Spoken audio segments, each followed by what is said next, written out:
നിത്യജീവിതത്തിൽ നമുക്ക് ചുറ്റുമുള്ള ചിലതിനെയൊക്കെ അവഗണിക്കാനും നമുക്ക് കഴിയണം. ഒരു ഉദാഹരണം പറയാം. ഒരു ഒറ്റയാനാന നദിയിലെ കുളിയും കഴിഞ്ഞ് വരികയായിരുന്നു.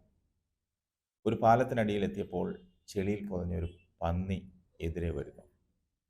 അത് മുരണ്ടുകൊണ്ട് പ്രകോപിപ്പിക്കാൻ നോക്കിയെങ്കിലും ആന അത് ഗൗനിക്കാതെ മറുവശം ചേർന്ന് നടന്നുപോയി. പന്നി അഹങ്കാരത്തോടെ സുഹൃത്തുക്കളോടെല്ലാം പറഞ്ഞു, ആനയ്ക്ക് എന്നെ പേടിയാണ്. ഇത് കേട്ട് രോഷം കൊണ്ട മറ്റാനകൾ ആ ഒറ്റയാനെ ചോദ്യം ചെയ്തു. നിങ്ങൾ എന്തിനാണ് ആ ചെറു പന്നിയുടെ മുൻപിൽ തോറ്റുകൊടുത്തത്? ഒറ്റയാൻ്റെ മറുപടി ചിരിച്ചുകൊണ്ട് ഇതായിരുന്നു: എനിക്കവനെ ഒരു ചവിട്ടിന് ശരിയാക്കാമായിരുന്നു. പക്ഷേ കുളി കഴിഞ്ഞു വന്ന ഞാൻ ചെളിയിൽ കുളിച്ചു നിൽക്കുന്ന അവനെ ചവിട്ടാൻ പോയാൽ എൻ്റെ ദേഹത്തും ചെളി ഉരുളുമായിരുന്നു.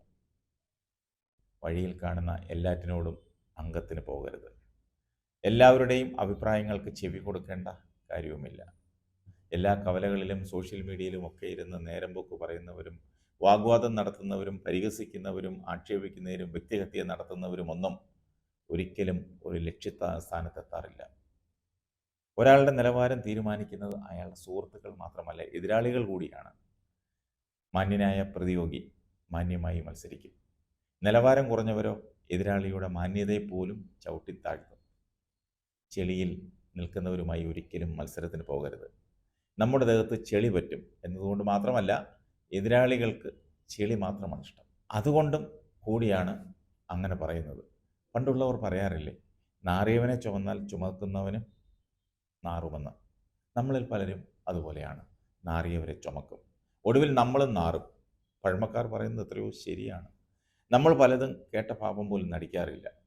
അങ്ങനെയല്ല വേണ്ടത്. പഴമക്കാർ പറയുന്നത് കേൾക്കേണ്ടത് കേൾക്കണം, കേട്ടിട്ട് വേണം തീരുമാനമെടുക്കാൻ. ഒടുവിൽ അബദ്ധം പറ്റിയിട്ട് അന്ന് പറഞ്ഞത് കേട്ടിരുന്നേൽ ഈ അബദ്ധം പറ്റില്ലായിരുന്നുവെന്ന് പറയുന്നത് നമ്മൾ എത്രയോ കേട്ടിരിക്കുന്നു. നമ്മൾ മലയാളികൾ അങ്ങനെയാണ്. നമ്മൾ എത്ര കേട്ടാലും കണ്ടാലും പഠിക്കത്തില്ല.